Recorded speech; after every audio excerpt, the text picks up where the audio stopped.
and then they enter into 10th grade. Well, they decide they want to get a job and work in the hospitality industry. So they take our CTE Hospitality Course 1 and continue with the blended learning program, the hybrid, where they're doing a lot of their work at home, which allows them to get a job during the day. And they complete 10th grade, move into 11th grade, continue with blended learning, and enter into Hospitality Course 2, again, part of the CTE course sequence.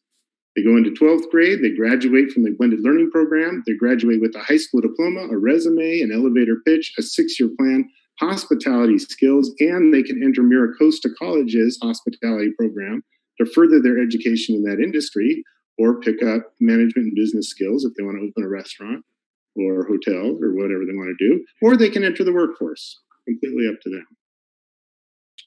Next slide, please. So a really exciting component of this plan development process was surveying the students for their preference of name and mascot for our school. You can imagine the excitement that spurred amongst our student population. So after multiple surveys, much discussion, we landed on the name Surfside Educational Academy with an acronym of SCA and the mascot of a shark. And you can see a few of the student submitted designs for the mascot on the screen.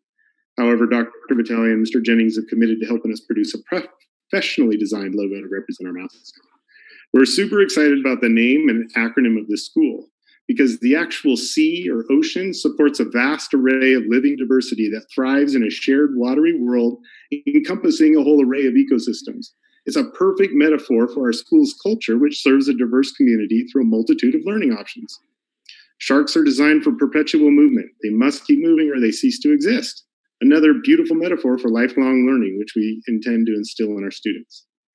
These representations are an excellent reflection of our vision and mission statements as well. Our C, if you will include the Surfside High for direct instruction and the Surfside Academy for blended learning. Our names are connected and our programs are diverse to match the needs of students, and they also align with the CDE program requirements for each of those programs. Next slide, please.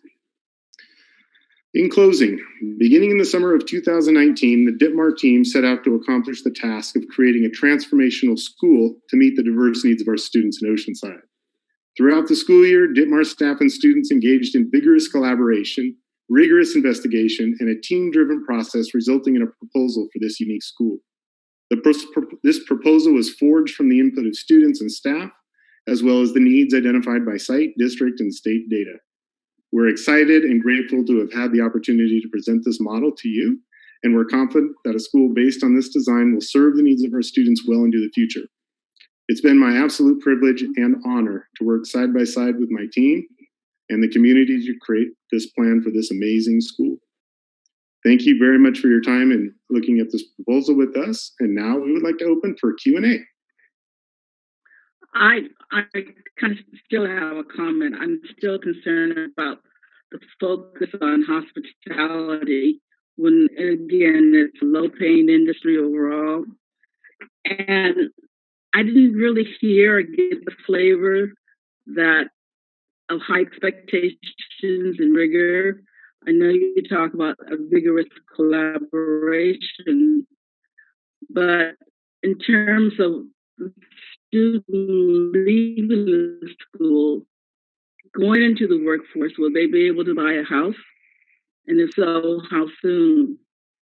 Will they be able just to maintain a quality standard of living for Oceanside, let alone other cities in Southern California? Go ahead. No, those are great. Those are really good points. And every intention is to ensure that our kids graduate with productive options for their post-secondary experience. So all of our courses are A through G aligned, meaning that when they complete those courses, they are qualified to attend a 4-year university, just like any other school. So the rigor of the content is the same at your traditional high school as it is at ours. So they're not losing anything rigor-wise or academically by attending our school, they're gaining. So they not only have access to A through G courses, just like everywhere else, they also have access to certain career paths that are unavailable in other areas. Again, our hospitality is one of many options that we could focus on. Perhaps we could emphasize those other kinds of careers that are high paying and may one has to go to trade school or be an apprentice, like being a welder, which is a huge demand for the high vac industry, which is a tremendous demand for basically industry construction. I think, we want to sell this program. We want to sell Oceanside. And we just cannot keep promoting these I don't know. I don't know what to say in terms of what I heard tonight. It does make me want to jump up and down and say, yay, this is going to be a phenomenal program, when all I see is hospitality and knowing what the employment's like. I think we really need to look at some of the more glamorous, some of the more, for want of a better word, sexy kinds of careers than just quote unquote hospitality. In fact, I wouldn't even have it on the PowerPoint. Eric, what I'd like you to do is, can you talk a little bit more about TCI? More careers out there. I'm sorry. Eric, can you talk a little bit more about TCI and the collaboration with that school as part of MiraCosta and the various programs that they have and what their entire mission is and how we're really building a program that feeds into that? You bet. As with construction and hospitality? You betcha.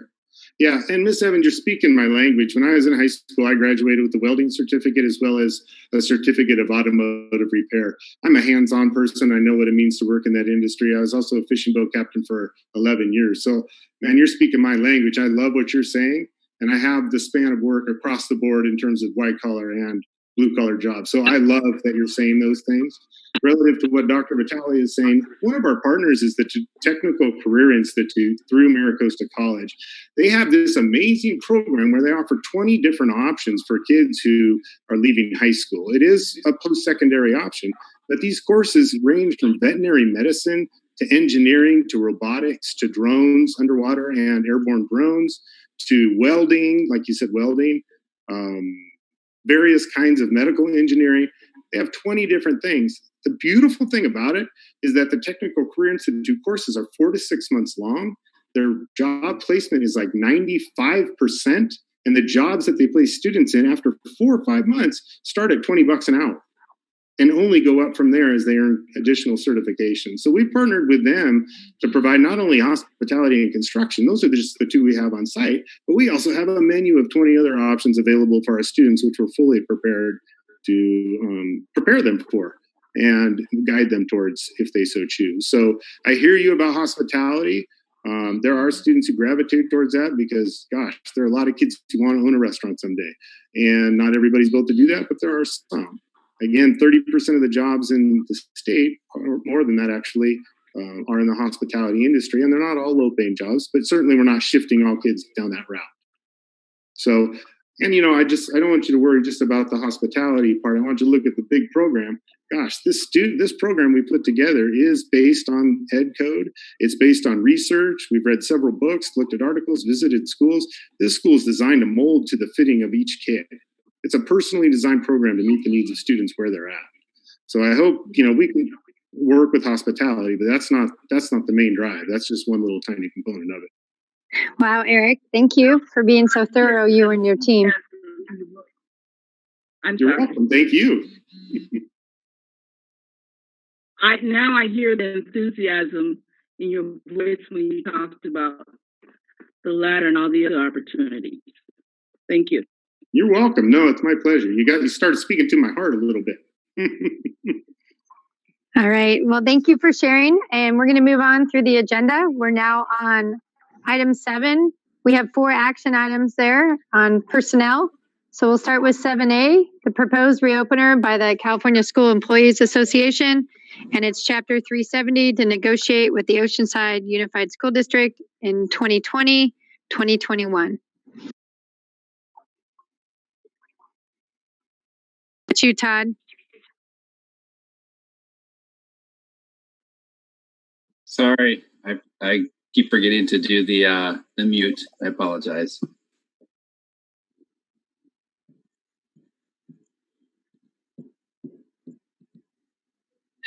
7A, Todd.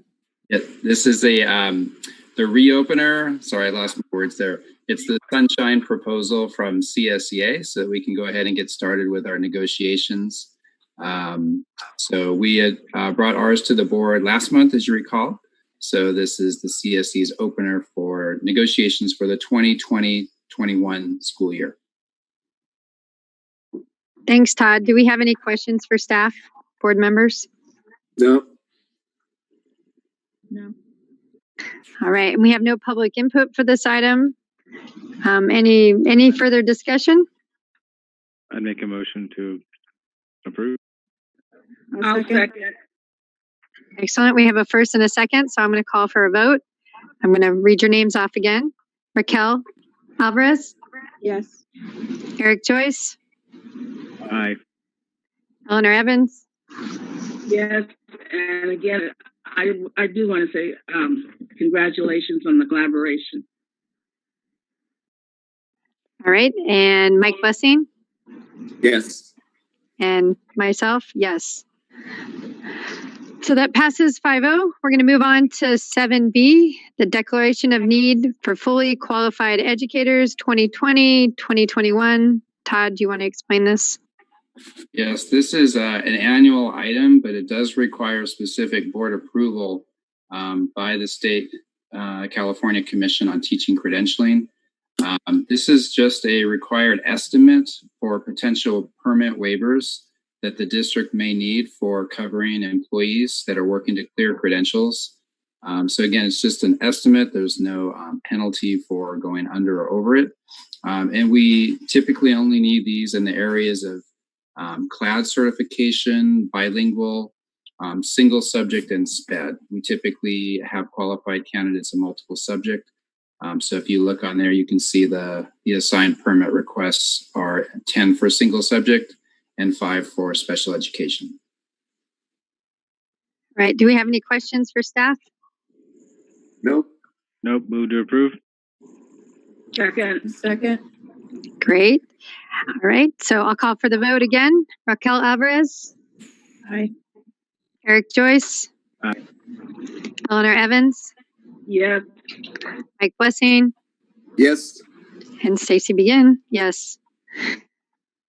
Carries 5-0. We're moving on to 7C, the revised class specification, after school program supervisor.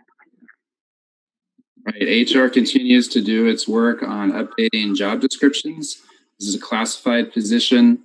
The title previously was after school program supervisor, which is a little misleading because there are before school as well. So it's renamed extended school day liaison. And then it's just updated, as you can see, strike through and additions are highlighted. Any questions or discussion, board members? No. Nope.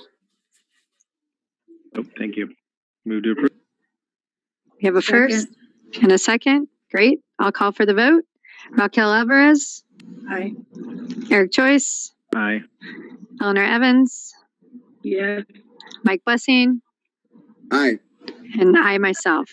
Motion carries 5-0.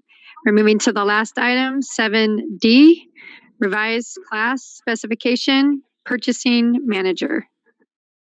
We have an opening in this position, so we're using this time to update the job description for the purchasing manager so that we can post it and fly it as an updated classification.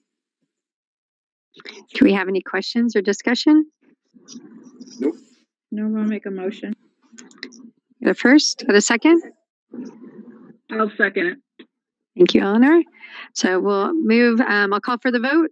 Raquel Alvarez? Aye. Eric Joyce? Aye. Eleanor Evans? Aye. Mike Blessing? Aye. And myself, aye. So that one carries 5-0. Now we're moving, thank you, Todd. Now we're moving to 8, curriculum and instruction.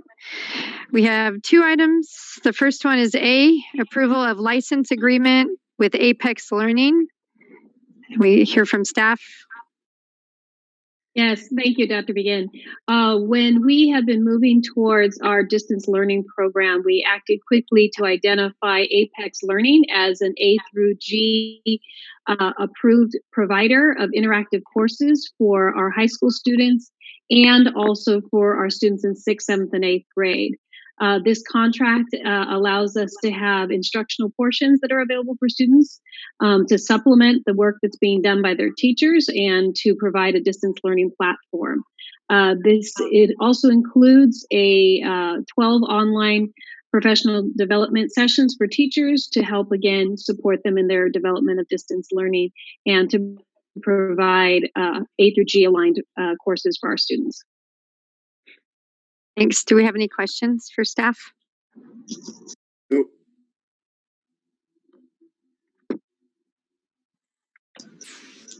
I'll entertain a motion. I'll make a motion. I'll second. Thanks. I'll call for the votes. Raquel Alvarez, Aye. Eric Joyce, Aye. Eleanor Evans, Aye. Mike Blessing, Aye. and myself, aye. Motion carries 5-0. So item 8B, approval of ethnic studies curriculum. Yes, good evening, board. We're very excited to bring forward tonight at the direction and vision of the board and our superintendent in ethics studies curriculum. This curriculum has been developed in partnership with our community members, our teachers and staff to highlight the contributions of the diverse people in Oceanside Unified School District and highlight the areas that we still need improvement in our community. We're bringing it to you this evening as we do want to make sure that it will be approved for UC credit with A through G approval rating, and that will be happening so that we can start this course in the fall. And this was a wide section of stakeholders, both community members, 2 board members participated in this adoption, and this work was led by Dr. Richard Lawrence over the last year. And this has been a collaborative inquiry process and one that we're really very excited to bring the outline tonight forward. And then more work will be continuing with the specific curriculum into summer.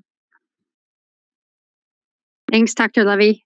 Any questions or any board discussion you want to share your experience? No questions from me. Sounds great. I'm really excited about this program. First of all, it's coming from the community, it's grassroots, and many groups of people within our own Oceanside community are definitely not in the textbooks, the contributions they've made. And this is the opportunity to learn about that. And as we learn about other groups of people, we end up appreciating our own culture. And as I said, I'm really excited. I'm looking forward to seeing it implemented. And we are so far ahead of other districts in terms of this. And actually, quite frankly, we're kind of ahead of the state, okay, based on the information I'm getting for the Inquiry Qualification Committee. Thank you. I was really thrilled to be able to work on this committee to some degree when I could, and the work that they put forward was tremendous. Making sure that all of our students can see themselves in our world and see the way that they can be empowered to make change within their own community and then at the greater community at large. It's fantastic. Do we still have work to do to work through the curriculum this summer and getting it out to more community groups? Yes, Mr. Joyce, that is one of our plans. Tonight's board action will allow us to submit the outline, which is the basically the standards and objectives for the course that will be aligned to the UC system. And then by July, we'll be able to bring curriculum back to the board so you'll be able to see the curriculum. And as this is a living document and as we learn more and as we grow, we want to make sure it continuously evolves and reflects the community as it is today. So that's really exciting and a great opportunity that we have to continuously look at the curriculum and have it reflect the contributions of our local community and of our state. Thanks. So with that discussion and questions, do I have a motion to approve? I so move that we approve. I would love to second. Excellent. I will call for the vote. Raquel Alvarez. Aye. Eric Joyce. Aye. Eleanor Evans. Aye. Mike Blessing. Aye. Myself. Aye. Motion carries 5-0. Moving right on, we're checking through this agenda tonight. Nice work in Zoom land. I like this. Yes. So we are on number 10. 10A, this is special education. It's the approval of the master contract for residential treatment center for 2019-2020. Staff want to share some info? Yes, good evening, board. As you may recall, in the springtime, we have many contracts that come forward that help us to make sure that we can provide the least restrictive and appropriate education for each student. And so sometimes within our school district, our offer of free and appropriate public education cannot be met regionally or within our own district. So we prepare a contract with other providers who can provide that FAPE to our students. And this is approving that contract for this year.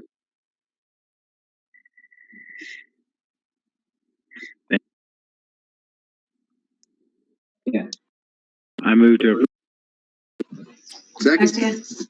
Great. With no more discussion, we'll call for a vote. Raquel Alvarez. Aye. Eric Joyce. Eleanor Evans. Aye. Mike Blessing. Aye. Myself, aye. Motion carries 5-0. Thank you, Dr. Levy. So now we're moving on to item 11, business. We have 3 items. And let's see, and we have one public comment on 11B, which we'll take at the end. So let's start out with 11A, approval of annual commission installment premium to Keenan and Associates for supplemental employee retirement plan, SERP. So staff presentation. Yes, trustees, this item is to approve the annual commission to support our 2017-18 employee retirement plan that was previously offered. This payment is for year 3 of 5.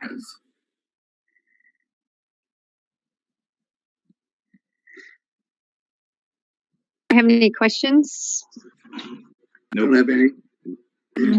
All right, I'll entertain a motion. Motion. Second. Second. Excellent. All right, I'll call for the vote. Raquel Alvarez. Yes. Eric Joyce. Aye. Eleanor Evans. Aye. Mike Blessing. Aye. Myself, aye. Motion carries 5-0. We're moving on to 11B. This is a presentation and approval of the 3rd interim financial report for 2019-20 and approval of resolution number 23, 2019-20, authorizing adjustments to the 2019-2020 adopted budget. I'm going to turn this over to Dr. Soto for the presentation. Thank you, trustees. Thank you, Mr. Moon, for the presentation. Good evening, President Blessing, Superintendent Vitale, and esteemed board. Tonight, staff will be presenting the required 3rd interim financial report. And before we begin the presentation, I want to just take a minute and introduce Mr. Tim Golden, our Director of Fiscal Services, is presenting information and available for questions as well. Next slide, please. So let's begin this evening discussing what staff will be reporting. As you may recall, 3rd interim provides a summary of changes from February 1st through April 30th. Changes to revenue, expenditures, ending fund balance, as well as an updated multi-year projection will be presented. Since we're in a qualified status, a fiscal stabilization plan must be included. Lastly, we'll be concluding with next steps and provide some information as we begin planning for the adopted budget development next month. Next slide, please.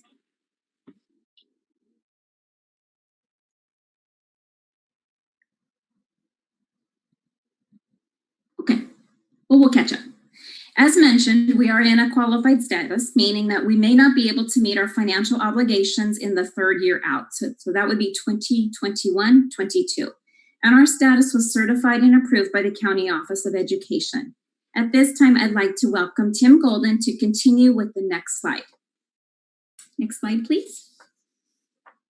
Good evening, board and Dr. Vitale.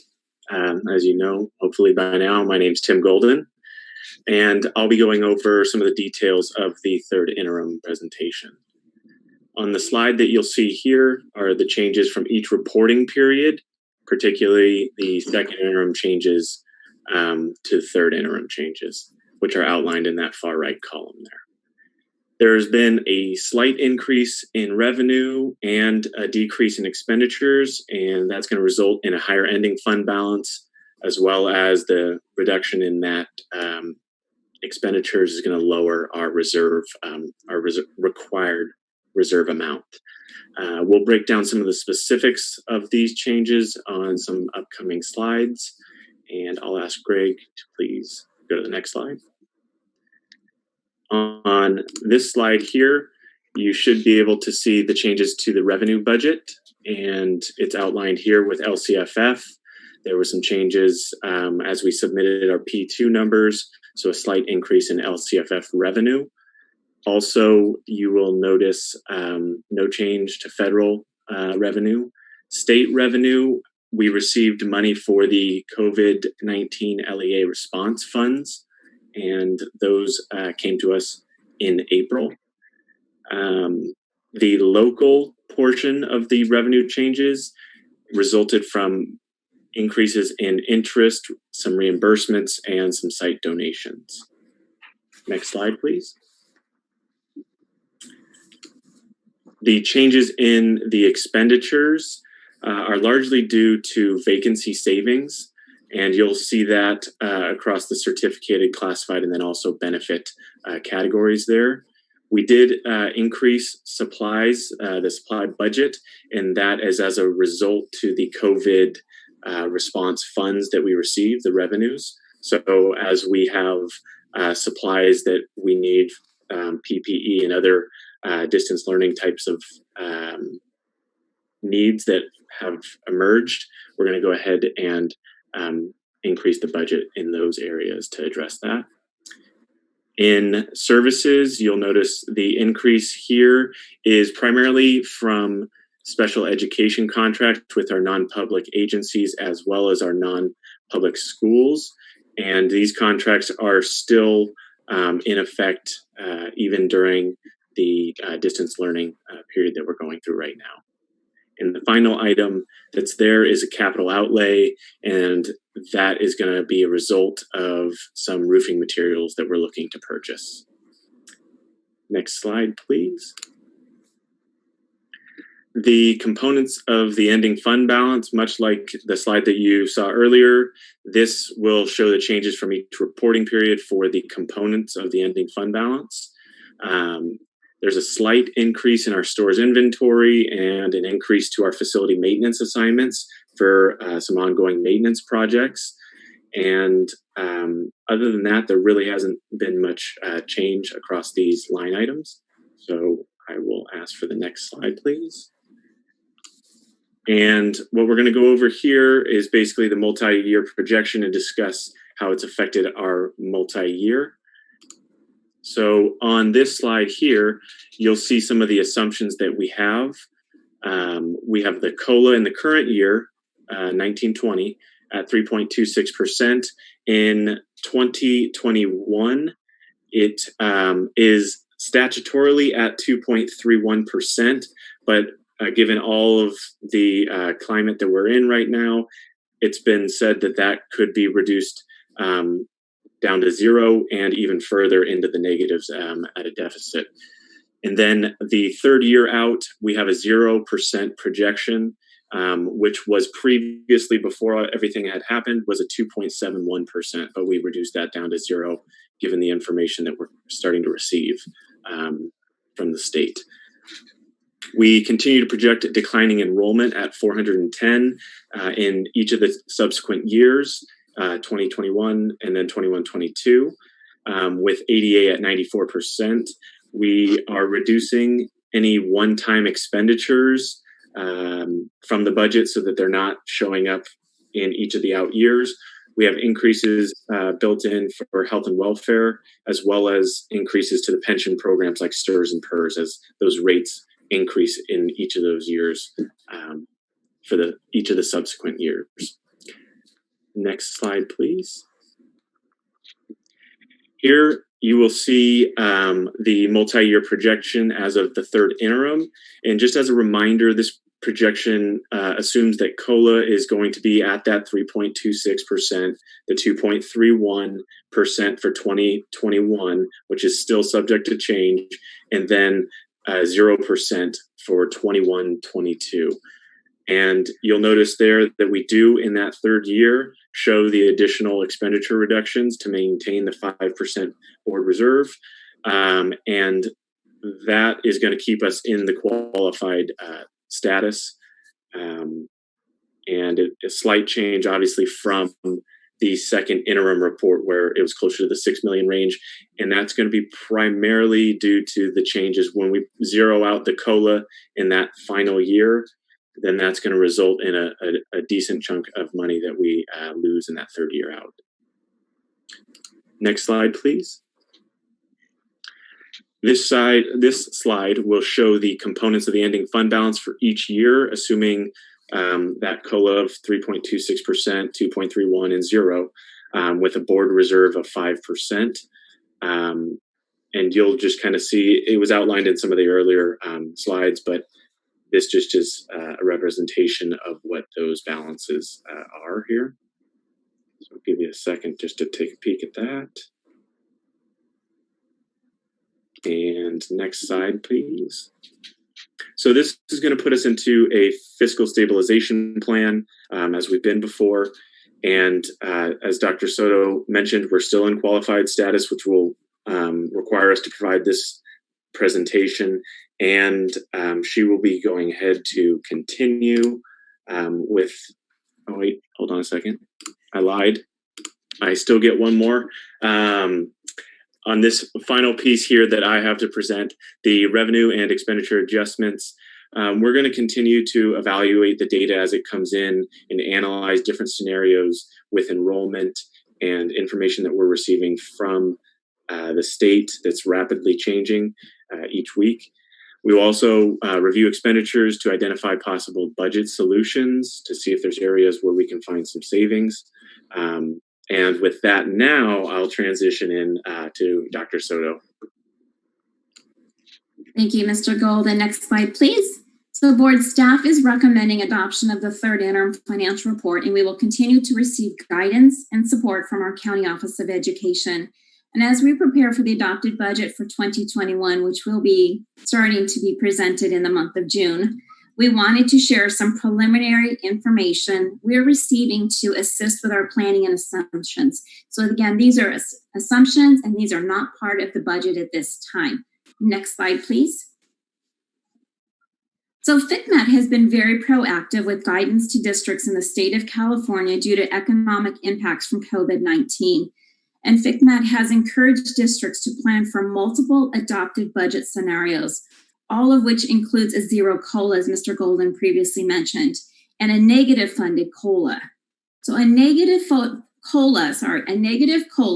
means that not only would we not receive our already assumed COLA, but that our apportionment per student from the LCFF would also be lowered. Hence, the negative COLA, in essence, hits us hard twice with the decline in revenue in two different revenue categories. So FCMAT is advising us to assume that we will not receive any one-time revenue. Next slide, please. So for a negative COLA, FCMAT is recommending anywhere from a -2 to a -10%, and possibly even higher of a negative COLA. And I know that there's been talk about anywhere from a 12% to a 15%. Again, these are all talks based upon what could happen with the economy.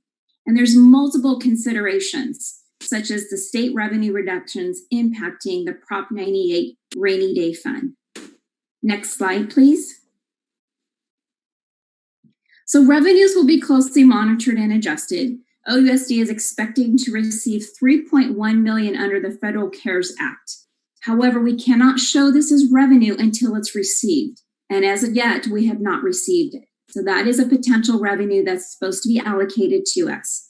For Senate Bill 117, as Mr. Golden previously mentioned, we were awarded just under the $300,000, and we have received this and we have already spent most of it on expenses related to COVID-19 and distance learning support, such as APEX licensing, such as technology and PPE equipment. We know that our revenue received has already indicated a decrease in Oceanside due to COVID-19 in the areas of declined transportation revenue and facility use fees. Since we're not able to rent out our facilities, we are already experiencing decline in revenue. Next slide, please. So due to the decline in the state revenue, education communities in the state of California could experience a decline of upwards of $18.3 billion. That's a B with billions. For comparison to the Great Recession in 08-09, the decline was 7.4. So Department of Finance is asserting that the widespread economic interruption caused by the global pandemic is unprecedented in modern history. Next slide, please. As we eagerly await the May revise this week, we are being cautioned that all information may not be available, and we could expect additional information in what is tentatively being called an August revision. We do understand the economic impacts from COVID-19 will extend beyond 1 year. And while we understand that we will be bringing an adopted budget in June, we are under the assumption we will need to bring a revision as early as August, hopefully in September, so that it can mirror the unaudited actuals. However, we may not have that luxury given the information that's coming about. Next slide, please. So I asked Mr. Golden to take the recommendation from FCMAT and run a scenario of COLA for 1920 at a 3.26 COLA, for 2021 a negative 2% COLA, and as we talked about the negative 10 for 21-22, a negative 10% COLA. These would continue with the same assumptions of declining enrollment of 410 scholars and reducing staff to align with declining enrollment. Under this scenario, you'll notice next year, which begins July 1, it would indicate that we would be required to address a shortage of almost $3 million for the school year and almost $40 million for 21-22. That would assume a negative COLA. This would also assume the 5% reserve for economic uncertainty. Staff is only providing this as a projection based upon some very preliminary information, and we are not asking for board to act on this recommendation. Next slide, please. With that, staff is asking for approval of third interim with the COLA, as Mr. Golden stated, of 3.26 for 2019-20, for 2.31 for 2021, and 0 COLA for 21-22, as referenced on slide 10. And with that, staff is available for any and all questions. If there were to be more money coming in through another federal bill, would that money be allocated in the, assuming that it goes through the state to be allocated in the same way, will we expect to get proportional amounts compared to the first time around? So if they say that 13 billion went to schools the first time around, if that were to go up, if that were to double, will we expect our income from that to double? We hope so, Trustee Joyce. Typically, all allocations will follow the very first allocation of identification of how school districts will receive the per pupil allocation. We would assume that it would follow the same funding source, which is why things are very much in flux, which is why We are anticipating some very interesting numbers this week from the May revise, and the sooner the state is able to be engaged in more businesses, revenue will increase, and we will start to see less discussion about the negative COLA. Do I have any more questions for staff? I have a concern regarding slide 10. In my heart of hearts and my limited experience with economics, I just feel we're being very optimistic in terms of the numbers we're projecting. I really think, if we really, how bare bones can we get and still operate as a district? And that's a question that I know you really cannot answer, but I think it's something we really need to think about. All right. Well, do you have public input on this item? Are we ready for them? All right. Todd Madison.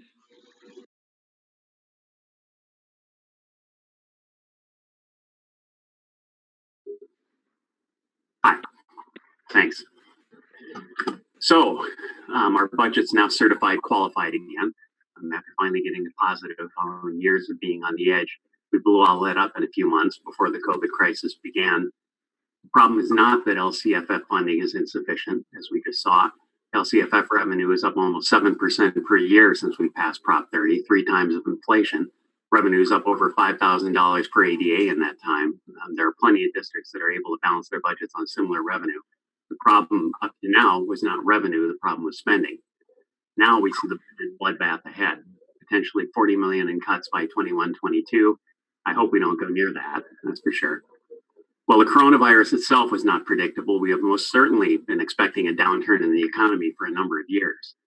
That's what our reserve for economic uncertainties is for, of course, not just to spend because we have it. No amount of financial responsibility could have anticipated that what we're going through now, but we'd be in far better position if we'd actually done that rather than blowing up our deficit just because we had it, which is, of course, what we did last December and earlier this year. Bonus raises all around, above and beyond the annual raises built into the schedules just because we had it. Not because we could show data that we were uncompetitive in our local market, not because we could show excessive turnover, not because we were losing good people for pay issues, no real reason except because we have it. And unfortunately, now we don't. I've stood at this podium many times suggesting we use the rising revenues to put the district in better financial shape to weather downturns. We didn't do that. This is not an I told you so. It's a demonstration of the fact that these things can be seen in advance. And now we see cuts are coming. We can see that in advance as well. Parents need to be able to count on the board to protect their kids' interests in this. Parents and their kids need to come first. Coming up with millions in cuts is going to require some pain, certainly. Let's make sure that as we evaluate ongoing expenditures for possible reductions and find budget solutions, we're all thinking of ways that pain can be minimized for our kids, first and foremost. Thanks.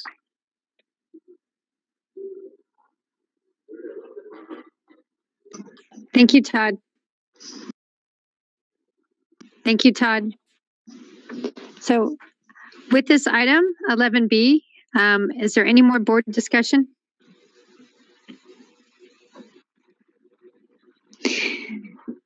No, none at this time. All right. I'll entertain a motion to approve the third interim. I'll move approval. Second. Thanks. I'll call for the vote. Raquel Alvarez. Yes. Eric Joyce. Yes. Eleanor Evans. Yes. Mike Blessing. Yes. Myself, yes. Carries 5-0. Moving on to 11C, renewal of legal services agreement with Fagan, Friedman, and Fulfrost. Staff? Trustees, this item is to approve the renewal of our annual agreement for legal services with Fagan, Friedman, and Fulfrost, also known as F3. Do we have any questions?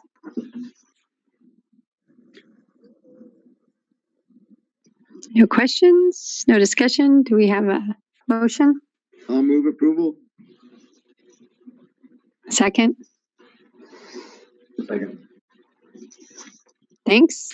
All right, I'll call for the vote. Raquel Alvarez, Yes. Eric Joyce, Aye. Eleanor Evans, Aye. Mike Blessing, Aye. myself, aye. Motion carries 5-0. All right, moving right along, we're now on item 12, policy development. 12A is the approval of the revised board policy 5142 on safety. Yes, good evening, Board of Education. This policy reflects changes to state law and most importantly ensures that we are creating safety procedures and training our people on ensuring that our students are safe on school grounds and during school activities. And it also accounts for having the school IDs, the backside of them printed with hotlines for domestic violence and suicide prevention so that we are making sure that our scholars have access to that information in a very quick and immediate way. Thanks. Do we have any questions for staff? None for me. Nope. I'll move to accept or approve the board policy. Second. Great, thanks. Well, I'll call for the vote. Raquel Alvarez? Yes. Eric Joyce? Aye. Eleanor Evans? Yes. Mike Blessing? Aye. Myself, aye. Motion carries 5-0. Now moving to 12B, which is the approval of another revised board policy 5141.21, administering medication and monitoring health conditions. Yes, so this board policy reflects changes to current law that ensures that physician prescribed medications can be administered to students either by themselves or by trained personnel on the site, and ensures that students and personnel are trained and that the administration of the medication is done in accordance to the physician's directions. It also disallows the use of medical marijuana on school grounds. Any questions? Ms. Evans, I think, are you asking a question? Eleanor, you're muted. You need to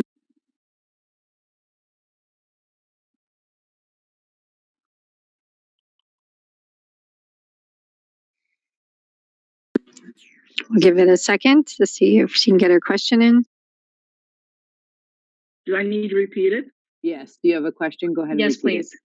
it. Okay.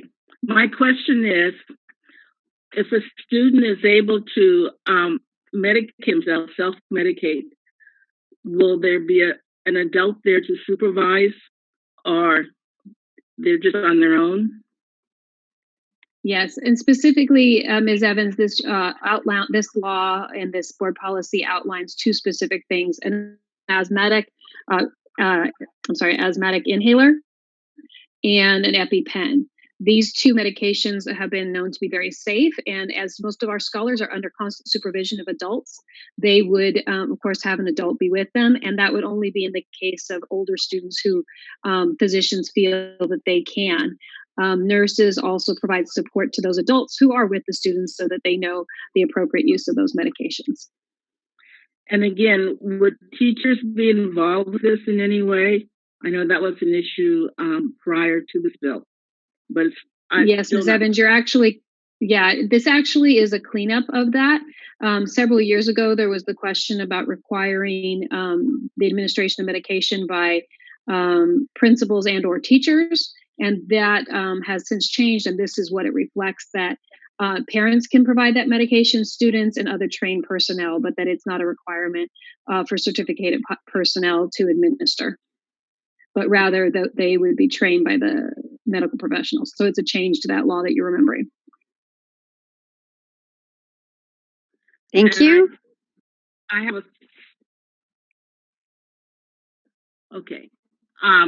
the issue about marijuana as a medicinal alternative medicine. we're saying it's not allowed in the schools. What if we have a physician who says the student or this employee or whomever absolutely has to have this? Does the student then leave campus, take the medication, and come back, or their parent takes them and then they come back, or what? Yeah, we have not encountered that as at this time, but based on the fact that we do have federal funding and federal law disallows marijuana as a medicine, even though state law allows for it, that's why we are required to not administer it or have students administer it on site. So your suggestions are exactly along the line. Should we come across that? I know our Student Services Department, under the direction of Dr. Sparks and the rest of the team, our nurses, would come up with a medical protocol that would allow for that, to make sure that any medical necessary treatments that students need are both provided to the student and also follow the state and federal law. I've got a question here. I'm sure we didn't expect to get in the weeds along this, but does the I don't have much fear that the feds would be monitoring or chasing us on the use of medicinal marijuana by students, bona fide. But do we have any tallies of other school districts up and down the state, how they're falling down on this issue, this policy, this approach, banning it or not? I don't know, but it's something I could look up and follow up with for the Friday letter. Maybe not this week, but next week. Yeah, I'll support this tonight. I could see this changing over time, and I just would be more interested in us following how it's treated up and down the state in the coming year. Thank you, Mr. Blessing. Thank you. All right. Thanks for the good questions. Do I have a motion? I'll make a motion. Do I have a second? Second. Great. I'll call for the vote. Mike Blessing. Aye. Eleanor Evans. Aye. Raquel Alvarez. Aye. Eric Joyce. Aye. And myself. Aye. Motion carries 5-0. Sorry, I had to switch it up a little bit. Sorry. See, that lightens it up well. That's very good. Just wanted to make sure you're paying attention. Just kidding. Yeah, Sorry. look at that question. Just came up just off the board right there. It was great. Nice work. Way to pay attention, guys. Good job. 12C, adopt resolution number 27, federal education funding in light of impacts associated with COVID-19 pandemic. Who's talking on that? Does anyone ever feel like they're in the Saturday Night Live stay-at-home sketch that they did a couple weeks ago? That's how I feel right now. Okay. This is an opportunity for the board to participate in heavy advocacy, as you generally do, and it's a resolution to continue funding and to advocate for federal funding amidst the COVID and not cuts. I think we have a couple of board members that want to speak to the importance of this item and advocacy and funding.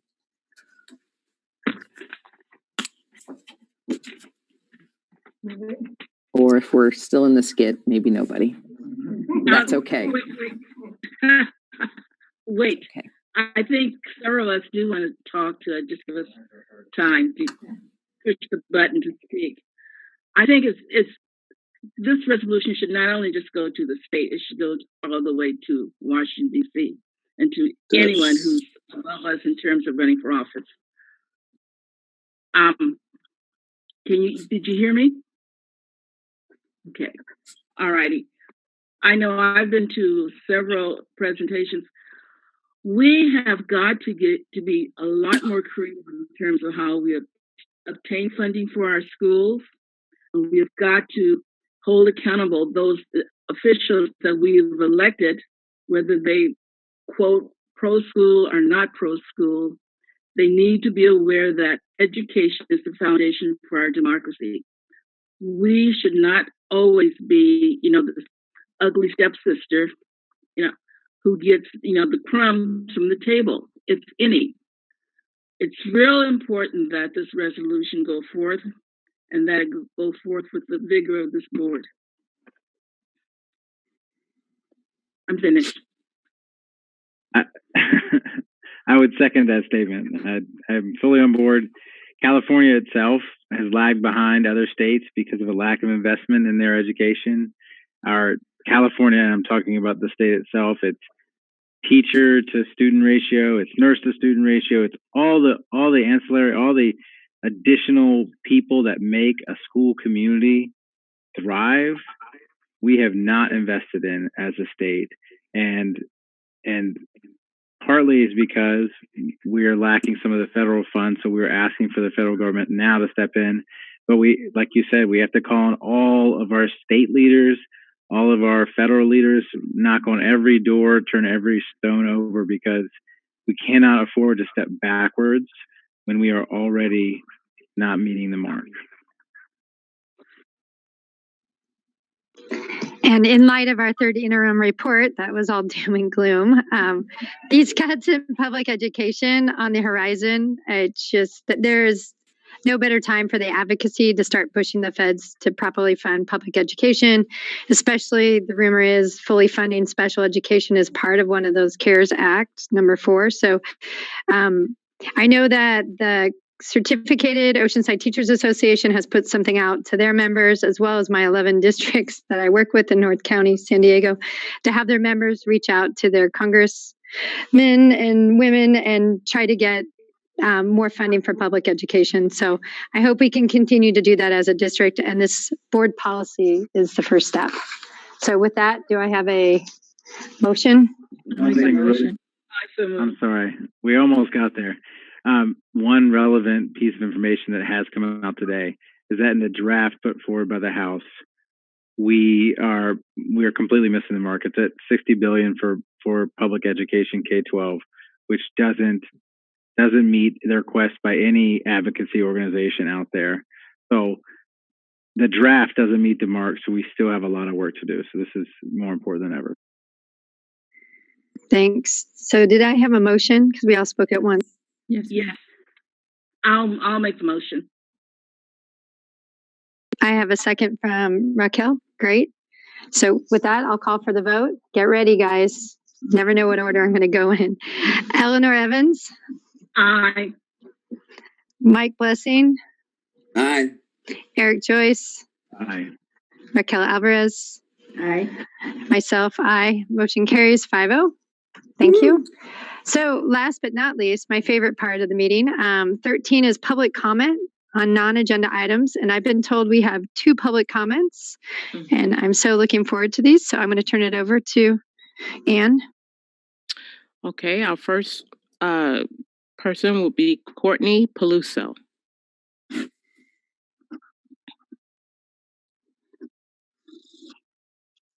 Hello, good evening. My name is Courtney Peluso. I am senior class president at El Camino High School. I am speaking on behalf of all seniors in OUSD. We want to thank the administration and all of the Oceanside Unified School District, as well as the school board, for your support and concern for our safety. I also want to thank my advisors, Ms. Gonzalez and Mr. Gerard, for their support during this time. We understand this is a hard time for everyone and that safety is a first priority. However, it is crucial that we honor the graduates during this historic moment in a historic way. During our most recent meeting at EC regarding graduation, Principal Frazier entertained the possibility of a diploma pickup drive-through, similar to what we have seen at high schools across the Inland Empire, who also have a graduating class of over 600. We think this is a wonderful idea. It follows safety guidelines, honors our class, and would give us a small piece of familiarity of a traditional graduation. In comparison, Mission Vista will be celebrating with a drive-through graduation, while schools such as Rancho Bernardo and Vista still plan to have their traditional graduation. Different traditions, but in the same district. Leaving our district families and seniors wondering what makes us unable to do so as well. We do not expect our typical ceremony, as what is happening worldwide is anything but typical. We know there would be many flaws in waiting out COVID-19 in order to attempt a traditional ceremony. Oceanside seniors propose a plan that follows social distancing and use of masks. With Oceanside High having the largest field in San Diego, they would want to use that to their advantage. They have done the logistics and mapped out a safe ceremony that would be similar to their traditional graduation, yet at their home location versus the beach. Families can live stream from their homes to ensure safety against the pandemic. We have worked 13 years to get to this point, for the dream to walk across the stage as we say goodbye to our home for the past 4 years. Some students won't have the opportunity to graduate ever again. We are also aware that both schools have different traditions, and we do not expect to have replicated ceremonies. We have united as a student community to strive for a greater honor in addition to our virtual presence. We ask that you please listen to our voice. We are only asking for a memory during this historic moment that is well deserved by the class of 2020. We appreciate the opportunity to save a piece of history with our virtual graduation ceremonies. We know that our classmates need closure and celebration on a job well done. We are immensely thankful that our administrations are trying to make it as normal as possible with the most impossible of situations. Thank you again for your time. Thank you, Courtney. Our next speaker is Sue Simpson.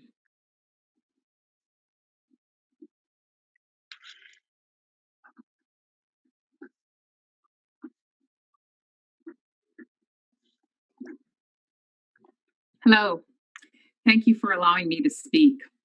As one of the many parents of the high school seniors here in Oceanside, we would like our elected officials to know we understand how the pandemic has altered education and forced a traditional education to pivot to be online and virtual in a matter of no time. The students and families have adapted quickly and appreciated the efforts of Oceanside Unified School District in the delivery on education and nutritional support for these families in need. However, we are sorely disappointed in what is being offered to the senior classes in lieu of the traditional pomp and circumstance that Oceanside has always provided their graduates in the past. I know students, faculty, staff, and families have offered up alternative celebrations, as was reflected in yesterday's letter, as well as the students speaking previously. In the letter yesterday from the high school principals, it stated that while there has been some interest in a drive-through graduation, we are not able to move forward with such an event due to the San Diego public health order. Well, now, last I looked, San Marcos was in the same county as Oceanside, and so is Mission Vista. And that makes me ask why a drive-through graduation, in addition to the virtual celebration, can happen for San Marcos seniors and Mission Vista seniors, but not Oceanside. The superintendent from San Marcos has informed their district that they'll be celebrating their class of 2020 graduates in two different ways, with the video commencement and the drive-through graduation. The drive-through graduation allows the graduates to wear their caps and gowns and walk across the stage, receive a diploma, take official pictures, and families can witness from their cars. This very important milestone. This simple approach gives opportunity to replicate some of the most cherished moments that graduation bestows while adhering to the state and county physical distancing requirements. It's exactly the same way Oceanside Unified did when they were distributing meals and Chromebooks to students, honoring public distancing. Help me to understand how that's different. I would be remiss not to mention that in the second letters that the seniors received and by what was said at the beginning of this meeting by the superintendent, that you are working with your student leaders, your teachers, your community leaders to create additional celebrations for our students. Please let us know what that is. The class of 2020 are the first babes that were born after 9/11. And now they are our newest citizens. They are young electorates emerging into a very different world than we have ever known before. They deserve more. Many parents are very willing to help and participate in planning and executing a deserving celebration following all the guidelines set forth. I'm happy to volunteer myself to assist in this effort. Thank you for your consideration, and I hope you will change the direction for our graduates. Thank you. Thank you, Sue.